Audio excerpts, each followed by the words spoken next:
নমস্কার বন্ধুরা, তোমরা সবাই কেমন আছো? আশা করি সবাই ভালো আছো। আমার চ্যানেলে তোমাদের সবাইকে স্বাগত জানাই। আজকে আমার ডিনারে কি মেনু আছে তারই ভিডিও তোমাদের সাথে শেয়ার করব। আজকে আমার ডিনারের থালিতে আছে গরম গরম আলুর পরোটা, তার সাথে আছে টমেটো সস, আর আছে একটা ডিমের অমলেট। আমার আজকের এই ডিনার থালির ভিডিওটি তোমাদের কেমন লাগলো সেটা কমেন্ট করে জানিও।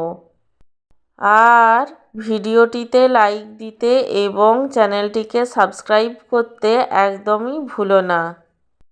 সব শেষে তোমাদের সবাইকে জানাই আমার তরফ থেকে অসংখ্য ধন্যবাদ ভিডিওটি দেখার জন্য।